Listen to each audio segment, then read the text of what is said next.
Hello, and welcome to today's Students, Tomorrow's Talent, the live show. My name is Dakota Palicki, and it's been a pleasure to be with you on our first live podcast. We have a great show lined up for you today, and we want to get you involved. We'll be taking questions from our Facebook live stream and from Twitter using the hashtag #LuminaLive. We do hope you engage with our guests over the next hour on what I know will be a great conversation about college admissions. And as a reminder, our podcast can be found on Apple, Spotify, Google Play, YouTube, and wherever else you might get your podcasts. We'll be recording today's show and posting it on those platforms, so be sure to subscribe and rate our show today.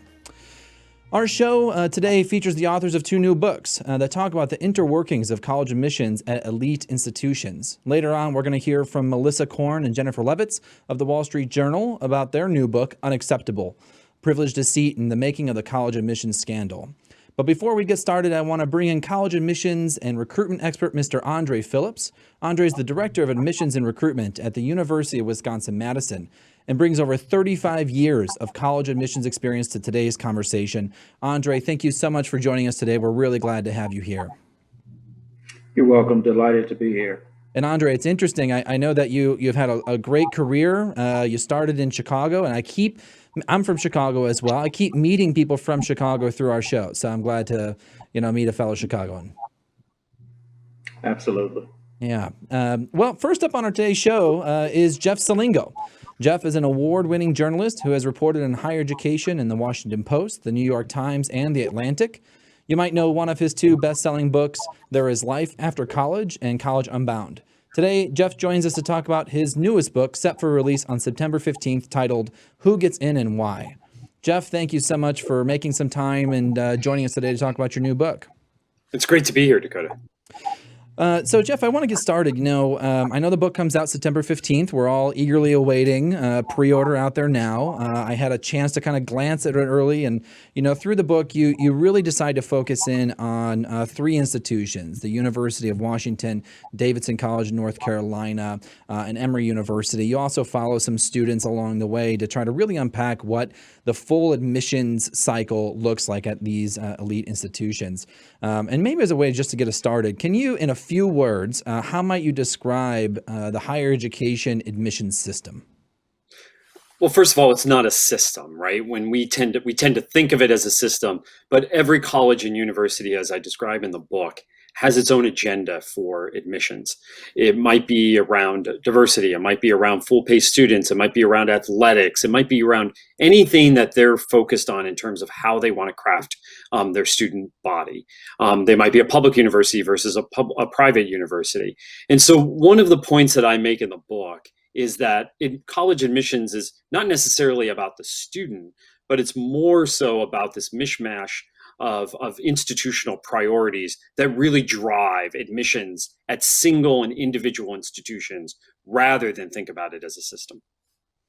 Yeah, that's really important context. And I think that's one of the things that sticks out so much is you do a great job of sorting out, different classifications of institutions. And certainly we're talking in this case about elite colleges. And in fact, you begin the book by reminding the reader that it's much easier to get into college generally these days than a lot of people think. And in fact, you go on to write that part of the aim of this book is to reveal the smoke and mirrors that have made applying to college a kind of mythical quest to get into the right schools at any cost when, in fact, plenty of good schools offer a top-notch education and have high acceptance rates. I guess I want you to just unpack a little bit for us about what are some of those myths in college admissions and in particular around some of the elite schools that you had a chance to be a part of. Well, first of all, I think that's the biggest problem, right? Is that we tend to think of elite schools as special, as better than everybody else. And really, the thing about elite schools is that they're just a scarcity of seats. They have a lot of applications for a small number of seats. And that's a policy decision that they decided to make to have that many seats. And because of their national and international reputations, they get a lot of applications. But as I keep reminding readers throughout the book, is that the average acceptance rate in the US is 65%.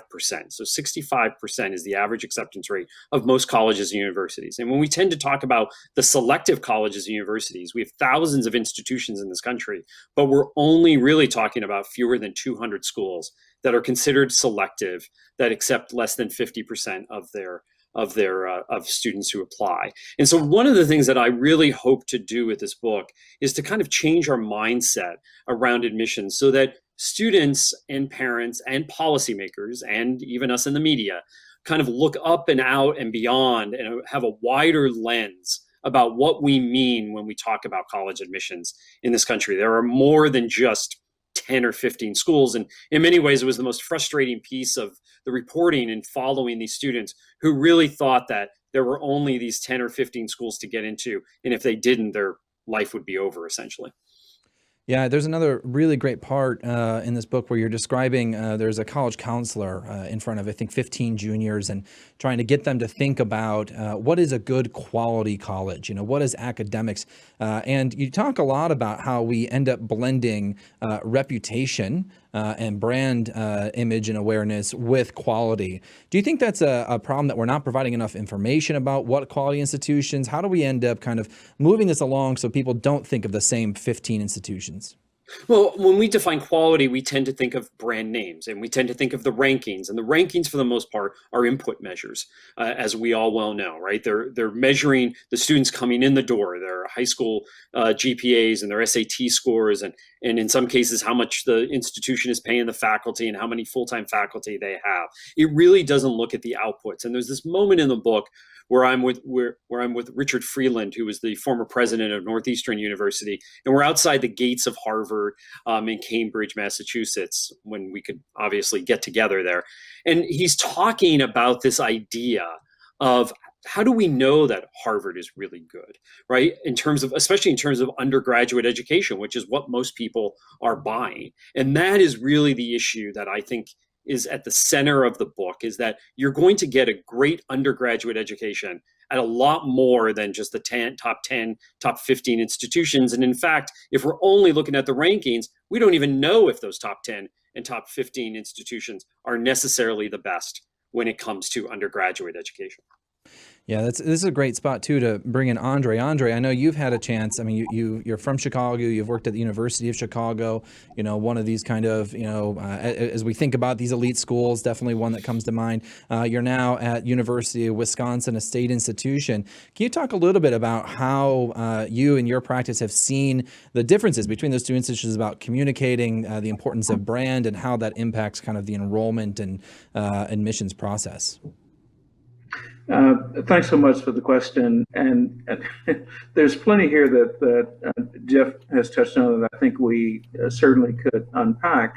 The one point I want to make or underscore that Jeff makes, this idea of institutions determining for themselves what their need set might be, the priorities, if you will.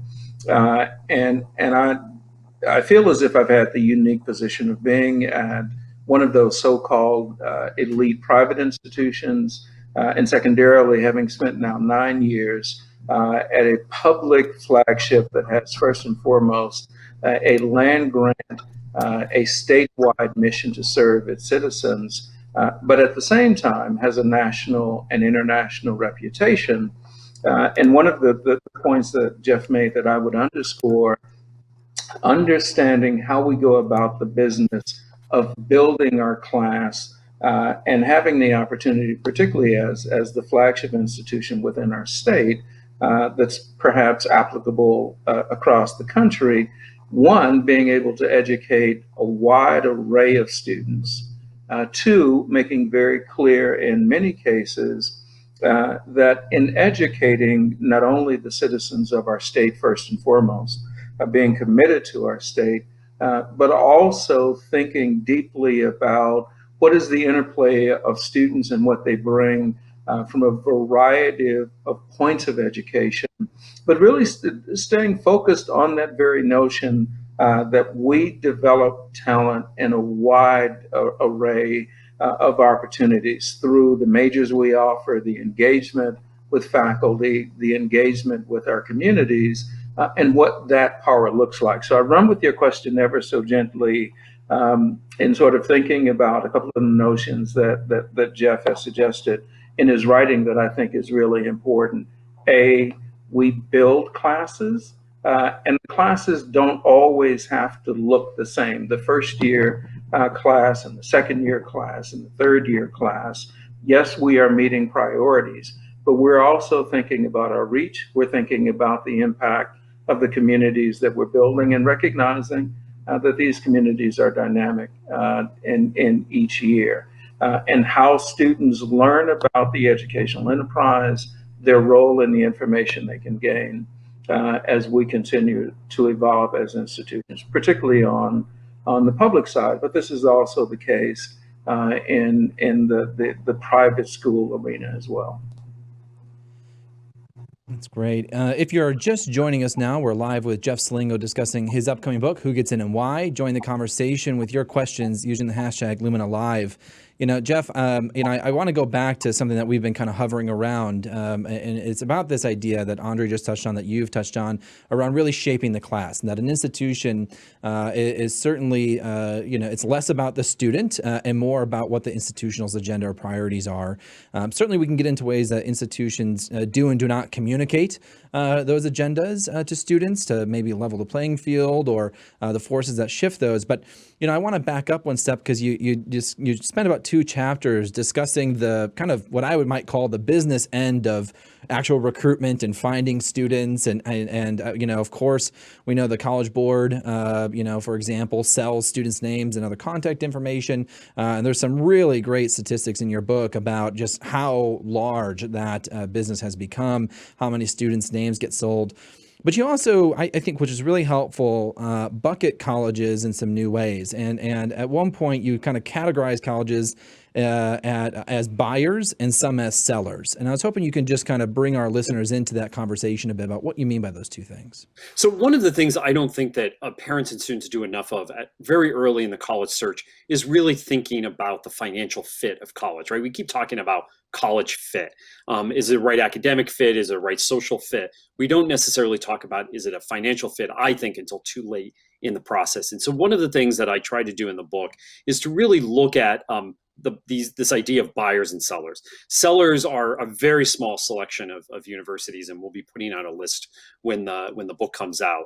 About 55, 60 colleges and universities. They're really the universities in this country that are focused most of their they're highly selective and focus most of their financial aid on need-based aid, mostly going up all the way through middle class. The buyers are the large majority of institutions, which fortunately or unfortunately, depending on which side of the spectrum you sit on, use a lot of their aid money for merit aid. In other words, they buy students to try to fill seats through discounts. They call them merit-based scholarships, but in most cases, they're simple discounts on tuition. Now, the idea of whether you're a buyer or seller has nothing to do with the quality of the undergraduate education. And I really stress that in the book, but it's really helping students understand the ecosystem of colleges and universities through the prism of money and how much you're going to pay, rather than just thinking always about the academic, social, location fit, all those other fits we tend to talk about when we talk about college, and not enough about how much you're actually going to pay at the end of the day. Yeah, it reminds me too about, I think some of the surprising things for me was just kind of seeing a more detailed accounting of which variables come up when for admissions officers. So, you talk about the kind of final phase being a shaping of the class, where admissions officers really have to take and, really narrow down and make hard choices about who's being waitlisted, denied, and accepted. And what I found interesting is that, you talk about that. That's for a lot of these institutions where issues of race and ethnicity come into play. And I'm guessing, from your reporting, and Andre, I want to make sure we get to you on this as well. That kind of struck me as a little late in the process, as being an organization that we're really focused on racial equity. Curious about whether you think that's the right spot in the process for this, and what you might have heard from other admissions officers as they were debating where to kind of weigh race, class, ethnicity, and overall diversity and equity within their admissions decisions. Well, to be clear, Dakota, it's not the only place, but it's the place where where institutions, if it's a priority, really look at kind of where their class is coming from, both geographically, but also the race, ethnicity, and gender breakdown of their class. So it's a place, the shaping process that happens at the very end is a place where they're able to pull up or pull down students into the class, depending on what they feel like they need more of at that point. So it's not the only place that these issues come into being, but this is also the place, and I focus on this in the book, for those institutions that are need aware. In other words, that they take a student's financial background into consideration on whether to accept them or not. This is also the place where they pull out students who they feel like they can't give them enough institutional aid in order to have them come to school. And so a lot of schools will pull out students at this point in the process, this shaping process. So it's not the only place that these things come up, whether your legacy status and other things, but this is the place where everybody kind of feels like, well, this is our last chance to kind of get the numbers that we want to get in any of these specific areas. Andre, how does that reflect from your experience? And as someone who's been in the field for a while now, where have you seen those conversations take place in the process, and how has that shifted over the time? So they're really great questions, Dakota. Let me focus on two of them that I think is important. And one is the evolution of this. And I think something Jeff said earlier, I think ought to be continuous throughout the reader's mindset and thinking about, okay, what is higher education? What is the purpose of higher education? And how is it playing out? Which is fundamentally different than for a moment, at least, in how we think about institutional priority. So I want to table that for a moment, and that's the question of access, and the question of, and Jeff spoke to this at the outset, the idea that students and families have lots of choices about destination and about the, if you will, the purchase decision of education. What are you purchasing? Foundational knowledge that will serve you a lifetime to become a lifelong learner, or are you purchasing the brand and the promise of a particular brand that then allows for what Jeff was really talking about, the shaping of, or the crafting of the class to in some ways say, we have enough of these, we have onesies and twosies of this, and so we've built this utopic look at a class. What I would really sort of think about, and to this other point that's really important, we're only talking about a relatively small number of institutions who have the luxury to shape the class in quite this way, where we swap in and swap out. In my experience, in my many years of doing this, I've been at institutions, one institution in particular, that really had to build over time its ability to do that very shaping. Now, if you think about that institution's reputation and its long-standing reputation as a leading educational institution, one would be surprised to really think about that. I think about the institution I'm at right now and how we talk about and think about access, how we think about equity in a very different way.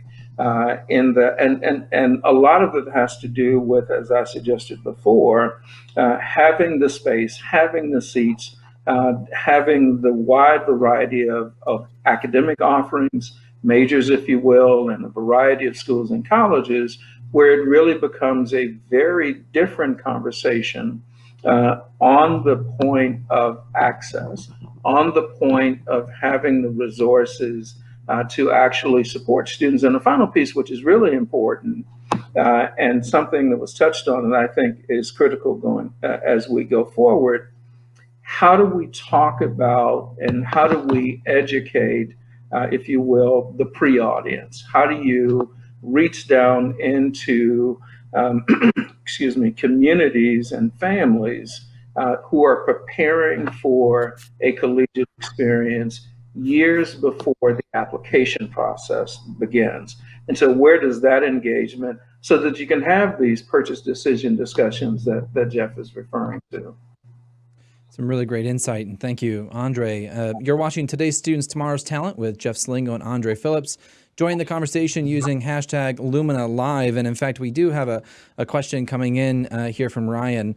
So Jeff, I know that the book is a little bit more focused on students who are transitioning straight out of high school and looking at that kind of admissions funnel. But there's a lot of people right now, we're really focused on today's learners, right? We know that today's college students are older, more likely to have dependents themselves, more likely to be working.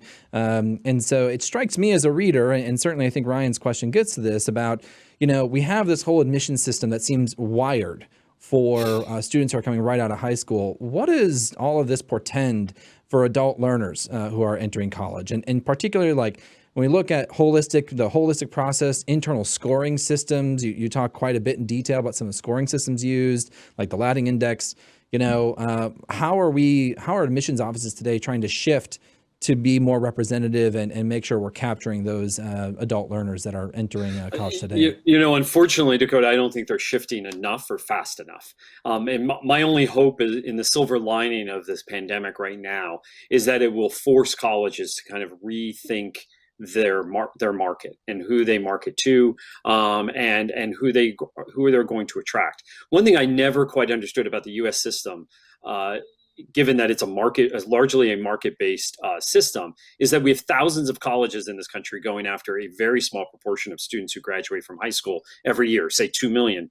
A little over 2 million who graduate from high school every year. But yet we have, and these numbers probably better than I do, tens of millions of Americans, adults, who have some college credit and no degree, or others who have an associate's degree who would like to have a 4-year degree. And yet there is a very small slice of colleges going after those students. And what I think will finally maybe shift this is we were already going to face a demographic decline. We knew that going into this decade, middle part of this decade, 2025, 2026, we're going to see a deep decline in the number of high school students, particularly in the Northeast and the Midwest, where there are a lot of colleges and universities. And at the same time, we're having this growing need, particularly coming out of this pandemic, for more adults to have education. So what I'm hoping is going to happen in these boardrooms and with presidents and with admissions officers, they start to say, you know what? We don't just need to serve this 18 to 22-year-old cohort. We can serve a larger cohort of learners, as you talk about them. And I think that's part of the mindset here, is to really start to think of these people as learners and not students. Because I sometimes think people think of students as somebody who's young and learning in person, full time, right? So let's change our mindset about that. So I do have hope that the two things that are coming up on us, one, this demographic decline, and two, coming out of this pandemic, will force institutions to expand their view of who the learners are today. Yeah, and I couldn't agree with you more. We know that the kind of new paradigm of learning and work is going to require people to continually go back and get further education to be successful in our future economy here. And hopefully, and as you note out, I know you kind of finished the book just as COVID-19 was starting up, and so you kind of even note a little bit about that. And I think there's a lot of folks that are looking to this to say, what can we take from this moment, this pandemic, and try to use to really push and keep in terms of some reforms. You actually close out the book talking about a number of reforms and some revolutionary ideas to overhaul our system. Do you want to walk us through just a couple of those, what you might think some big bets would be to really make the college admissions system a little bit more effective? So a couple of things that I think are important. One is, we talked about scarcity before, and I think part of the issue with selective colleges is they essentially haven't grown much over the last couple of decades, in some cases even longer than that, even though the number of students going to college has grown. So I think the first thing we need to do is to think about this scarcity argument at our most elite colleges. I think one of the things that's shown through this pandemic is that we could serve students in many different ways, online, face-to-face, in a hybrid approach. That allows us to grow the number of students at our nation's most selective colleges. So that's number one. Number two, I'm not the only one who's called for this. I think we need to get rid of early decision. Early decision, to me, especially at the selective colleges, is really geared towards higher income students who don't have to worry about financial aid. It's geared to people who can really think about college in their sophomore and junior year. It really favors the institutions and favors wealthier students in particular. And I think that we really need to get rid of early decision. And then finally, I really think that we need to think differently about how we match students to colleges. And we should be much more transparent and open about it. I talk a little bit about some different systems that I think can pass muster with our federal regulators around antitrust issues. And we shouldn't make, it's kind of an inefficient system in many ways. Students applying to a couple of colleges, in some cases a dozen or more, colleges spending all this money to market to students. It's not the most efficient matching system at the end of the day. And I think that there are opportunities to rethink that system. And again, I think COVID might offer that opportunity to us. Well, that's great. The book is Who Gets In and Why by Jeff Selingo, available for pre-order today, set for release on September 15th. It's a thoroughly enjoyable read and, of course, just really builds on the excellent reporting, Jeff, that you've done. Jeff, thank you so much for all your reporting and for joining us today. Really appreciate your time. It was great to be here. Thank you. You bet. Andre, as we think through some of the recommendations that Jeff just kind of outlined, I'm curious about how that sits with you as someone who is in this position at a major flagship institution. Things like removing early decision, things like getting a little bit better at making sure we get that kind of match right. How does some of that those recommendations sit with you as a practitioner? Yeah, I think. I really wanted to jump in at the very end, so thanks for the question. I think the recommendations and the discussions going forward are vitally important. When I look at this through the lens of the public flagship institution or just a public regional campus with a dedicated mission to really think about educating the citizens from its particular state. The first thing I think about, if we strip it away, institutions, particularly public institutions, are supported financially in very different ways. And so one of the questions that really needs to be addressed and talked through at each particular corner is, how do we pay for it? How is it paid for? I think a point that Jeff made both in the book, and he talked about this briefly here, is really important, is to think about learners differently. If we're thinking about standing up online programs, for example, how is that paid for?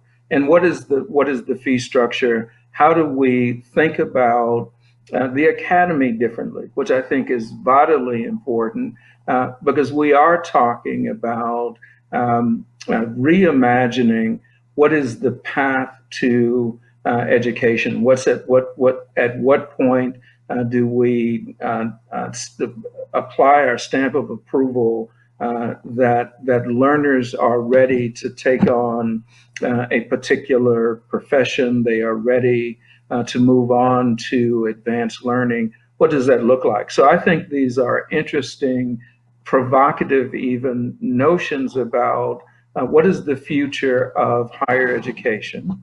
What is the structure, if you will, financially and administratively? How do we make changes? Are we forced to make changes?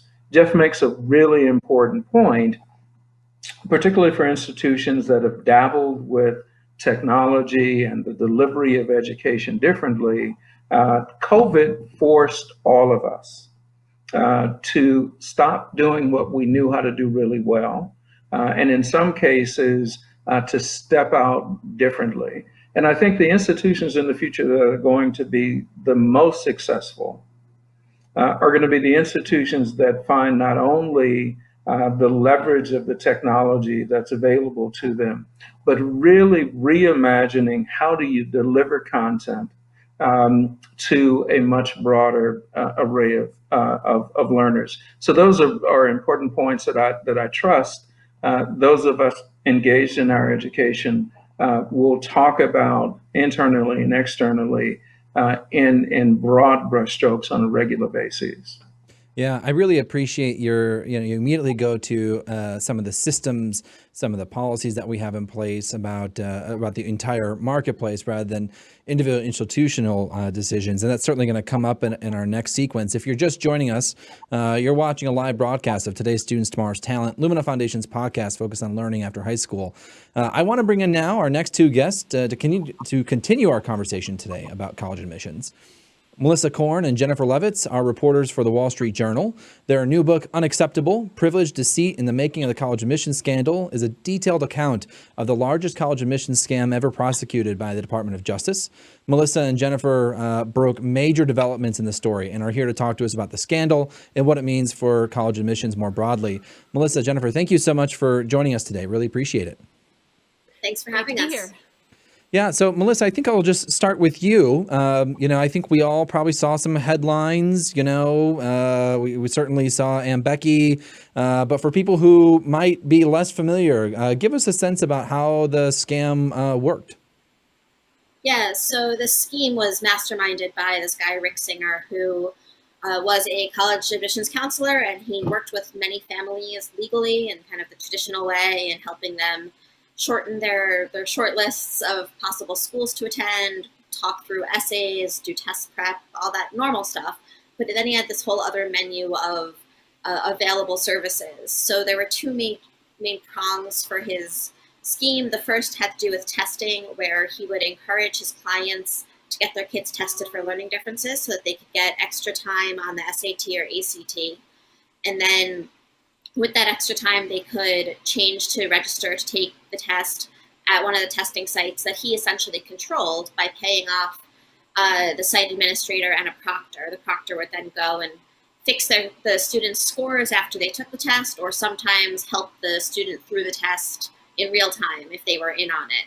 The other part had to do with athletics, where he would pitch these teens as star athletes, soccer players, tennis stars, rowers, sailors, and get them flagged by the coach or an athletics administrator as a recruited player or a walk-on that they really want. And the student would then get in but never actually play the sport. So he was able to really exploit these two major weaknesses, one in testing and testing security, and the other in just how much of a leg up recruited athletes get in the process. That's really helpful. I really, I gotta say, I found your book really enjoyable to read for a lot of great reasons. First off, it's of course really great writing and reporting, but also just the way you kind of lay it out. It almost reads like a true crime novel in a great way. And it starts out with this kind of cast of characters. And, Jennifer, I was hoping you can just talk a little bit about Rick Singer himself, just briefly, and, what motivates him, what got him to even run this scheme to begin with. Rick Singer is an extremely competitive guy. He got his start professionally as a college coach, and that is where he learned a lot of these weaknesses about coaches. He learned that coaches aren't often as highly paid as some of the football and basketball coaches. He learned that they have a lot of say over tagging certain kids as walk-ons, and then those kids have a great advantage. He also learned, crucially, that coaches have to raise money for their programs at many schools, and they really don't like to do that. They'd rather be out there on the court. So with those things, that's how he formed the main prong of his scheme. And he was he was charismatic, he was confident, and he had a lot of knowledge about campuses. He had an almost encyclopedic memory. So he was just very reassuring to parents. After he coached, he then went into college counseling. He didn't have this great pedigree himself. He bounced around to different colleges. He graduated at age 26. But what he had was certainty and confidence, and he had this plan, and he would tell people, I can fix this. He was like a fix-it guy, and that was very reassuring to anxious parents. Yeah, I mean, I can really imagine, and you both in the book describe him incredibly well. That really brings you into how easily he was able to fit himself into the kind of social circles of, the various folks that ended up, taking advantage of some of his more illegal services, knowing that he also had a number of other legal clients. And looking at those parents, I guess, I think it was really easy for a lot of us to just look at the headlines and be like, oh, of course, that's why they did it. But, give us a little bit more of an insight about like who these parents are and why they were even motivated to, to engage with Rick Singer, maybe bend the law a little bit. And Melissa, I think you could probably kick off our conversation here, because I know there's even one or two points where some parents would really talk about it very like laissez-faire, like, oh yeah, well, the proctor just sits next to them and feeds them a couple. And others, I think, might have had a different perspective on it. So Melissa, maybe you can give us a little bit of insight on what the parents were thinking. Yeah, so the parents that were involved and criminally charged in this case, I think they reflect an environment, kind of something that's in the air in some of these communities, whether it's in West Side LA or Orange County, California, or frankly near where I grew up on Long Island, just that there's a very short list of what is considered an acceptable destination school for a child. And mom and dad will do whatever they can to help their kid get to that destination. And that short list is created in part because of what the parents know, or maybe where the parents went, and also the high schools. The schools signal what are, who they're going to highlight on their reel of looking at where our graduates end up, right? So yes, they'll say, oh, we're so glad that you got into that regional state school, but they're not going to put that one on their website as their victory story. So that all gets internalized by parents and by students. And I think these people had a pretty warped view. As Jeff said earlier, there are so many schools that admit so many students and are very good schools.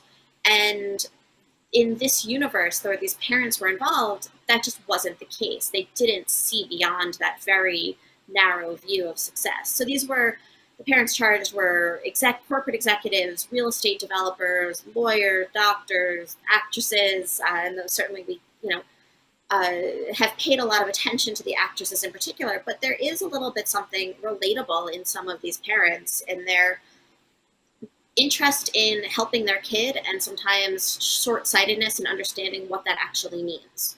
Right? It's not a bad thing to see your kid fail occasionally and struggle and find their own path. These parents, in true helicopter fashion, many of them just did not want to do that. And there was also an appeal that Singer offered of getting it done quickly, having a guarantee, just making this whole headache of college admissions go away. Mm. Yeah, I mean, I think that's something that definitely cuts across all these, is the kind of confluence of power, the confluence of reputation and appearance, but then also weighing against what is actually a quality education and where people might want to get it.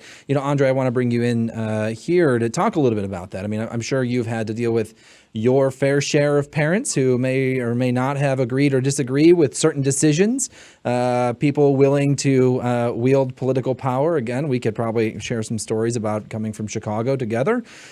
So just curious, how have you seen this come up in some of your practice over time? So I think it's really interesting, and I appreciate you starting with the parental side of this, because as parents, to Melissa's point, we will do whatever we can to ensure that our children are healthy, safe, and have opportunities. And if you think about children who are 15, 16, 17 years old, college is the thing. It is the culmination of their hard work, preparing themselves, and it's I think, for right or for wrong, we find ourselves on the university side, on the college side, one, having to tell or believing that we're telling these great stories about the lives that their children will experience in one breath, and in the next breath, we then, if I may, we talk about the odds. And if we're thinking about this in the frame that Melissa was suggesting of a relatively short list of institutions, the odds to parents and to students, and perhaps even to those who support young people in their high schools and in other spaces, the odds don't look good. And the idea that there's mystery built around this process, I think, certainly in the case of Varsity Blues, led many of these families who, in most cases, had resources and likely in other endeavors have found themselves to be successful, I think created an environment to the point that we heard earlier. Can we just get it done? Can we find someone who can make it happen? And so I say that relative to Varsity Blues, but I think even for families that are trying to follow the rules and they're trying to do the right thing, um, in trying to manage the anxiety around the odds are stacked against me, or there's information or there's a plan that we don't know about. I think that elevates the anxiety of, well, what if I can't, my kid really wants this, or I want this for my kid, or if it's the case, I want this for myself too.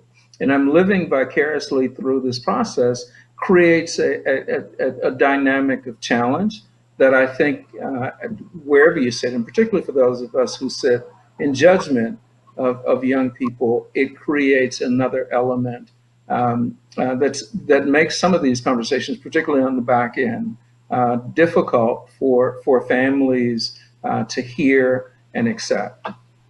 I really want to circle back around to this idea that people feel really that the odds are stacked against them, particularly in college admissions. I think that's certainly a driving motivator and something we can circle around to. In case you're just joining us, we're live with Melissa Korn and Jennifer Levitz discussing their new book, Unacceptable.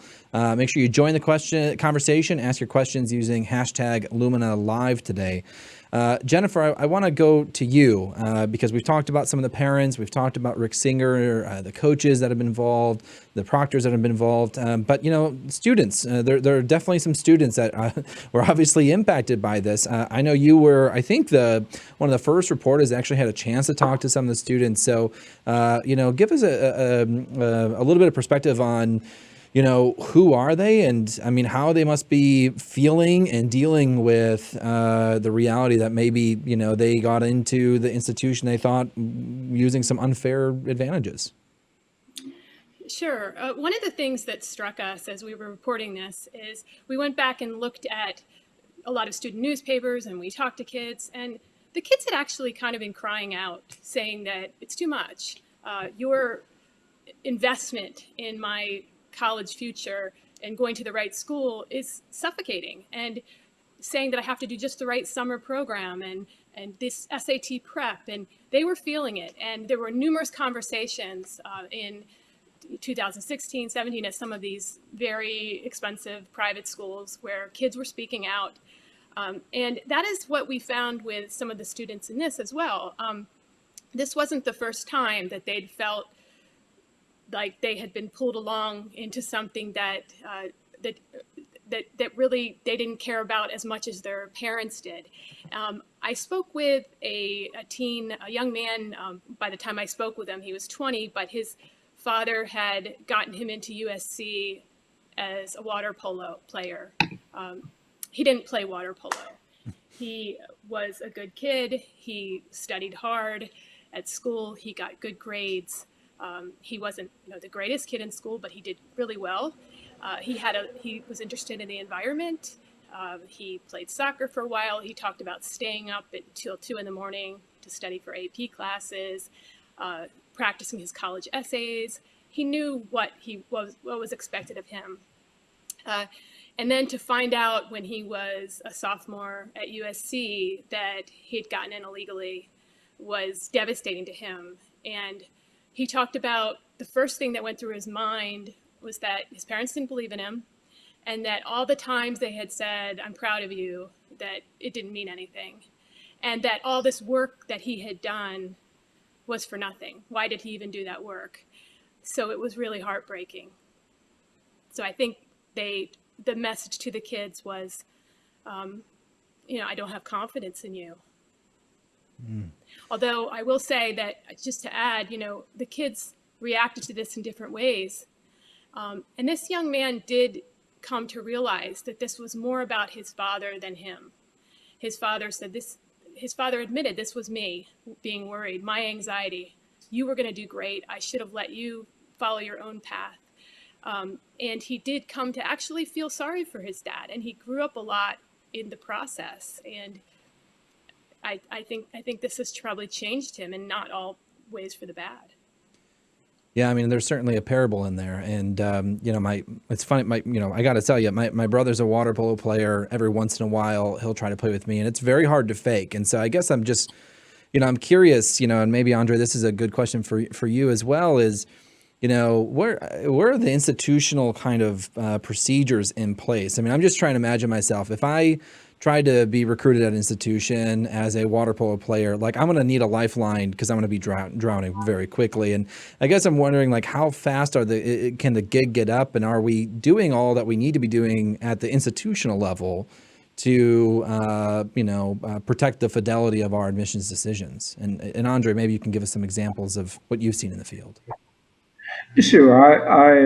As I think about particularly if you will, the Rick Singer path, if you look at his engagement was not with admission offices, I think, as the reporting suggested. So, in our industry, we're saying, let's not call this an admissions scandal, although admissions was a byproduct of what these activities represented. But if you look at what Rick Singer did, was he took advantage of, if you will, soft spots in the wood. And here I'll just focus to your question, Dakota, on how institutions mine included have responded. And that's to very quickly look at our protocols, to really think about how do we engage in our athletic departments and in our admission offices to think critically about what we ask, how do we validate that what's being submitted is credible and hasn't been compromised. But we also have given ourselves as colleges and universities, certainly in the early days of Varsity Blues coming to light, given ourselves the opportunity to take additional steps to ensure that our systems, our processes cannot be corrupted. And that's not to say that there aren't other Rick Singer types out there thinking about how can I circumvent a process.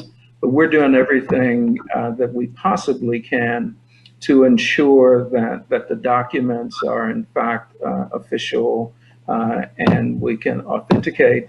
But more importantly, and I think Jennifer's story is at one level, I would say it's heartbreaking to hear that a young person who believed that on his own merit, he was admitted to one of the country's best universities because he worked hard, because he did everything that he was told to do, to learn or to believe, at least at one point, that there were those who still didn't believe that was enough.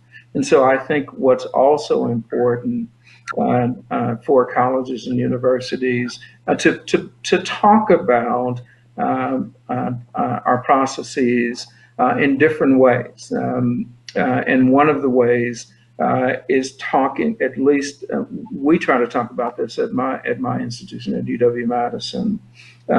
What does it mean to be in a learning environment where your work, where your effort, prior to your arrival, and then certainly during your tenure, it matters, and we can see it and we can build upon it, that the educational process can be stacked in a way that validates your effort, and that you don't need the outside influencers.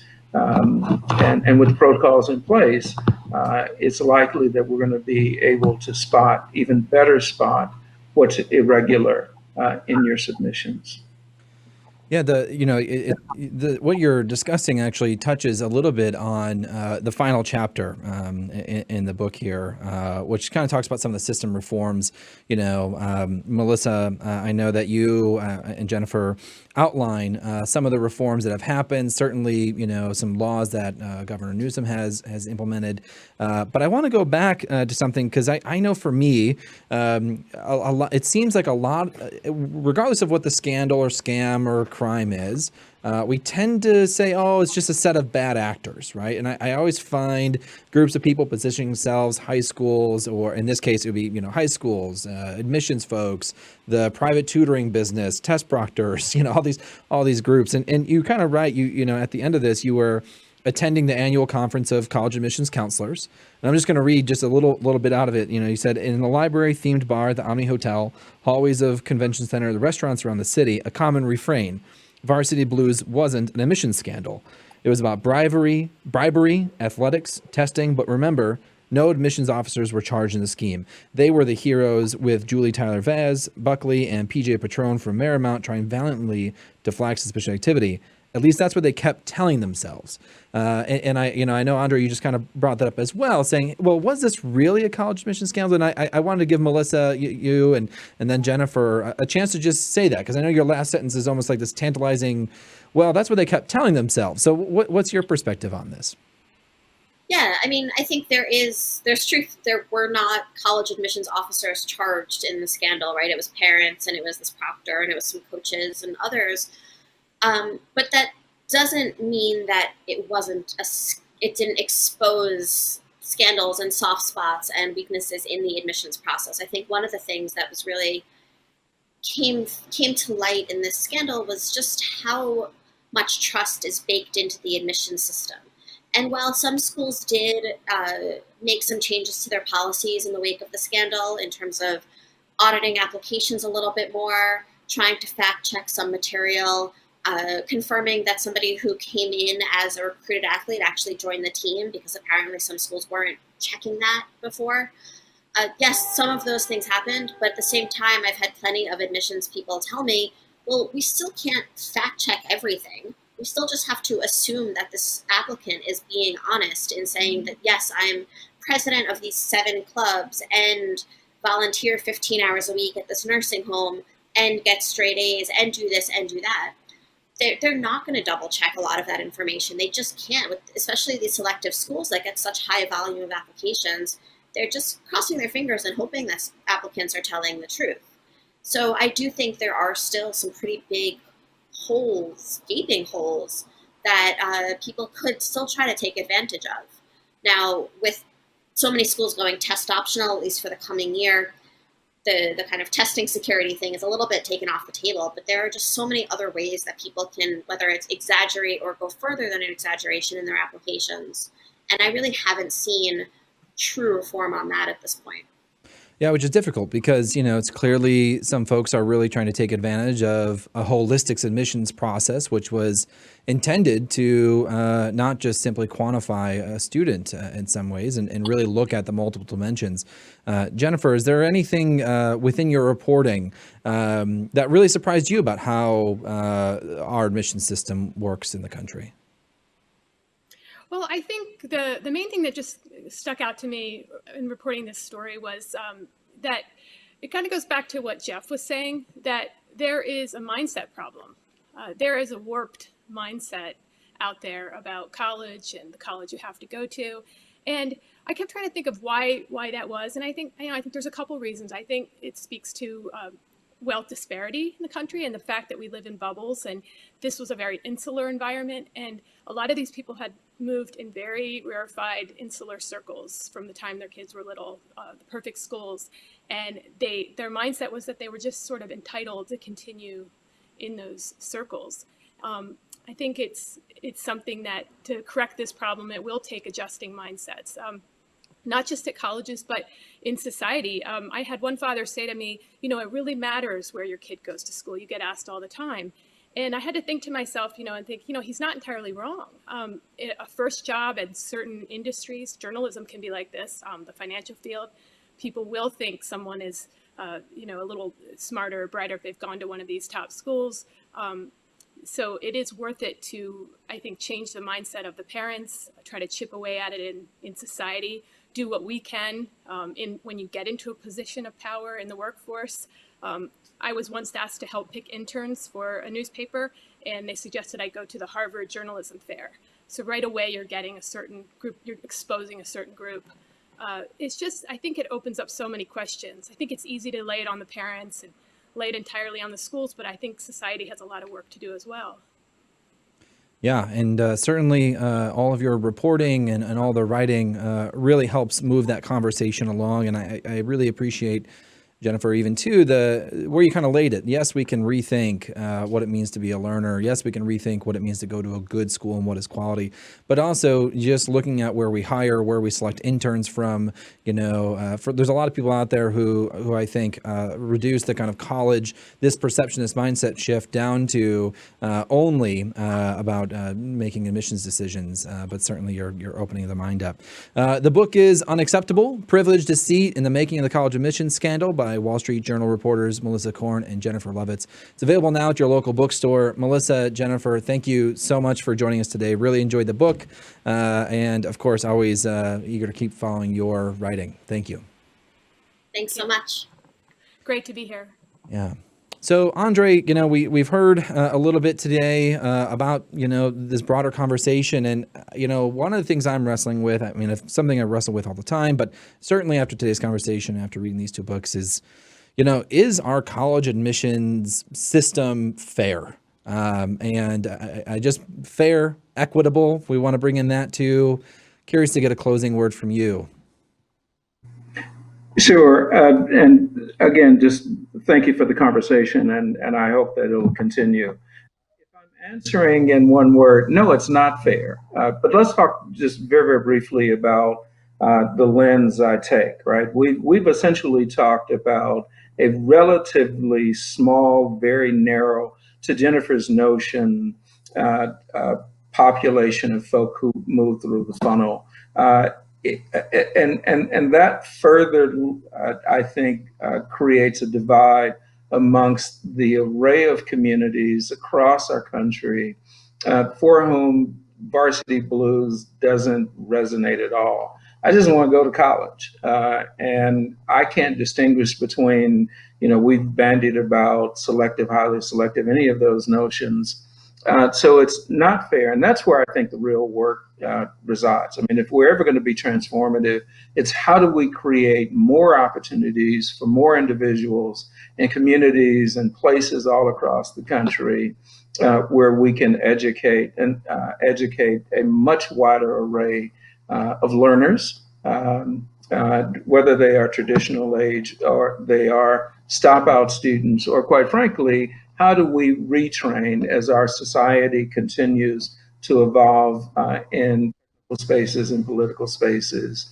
And for me, if the question is fairness, then you have to have a very different conversation about fairness tied to opportunity, breadth, and growth.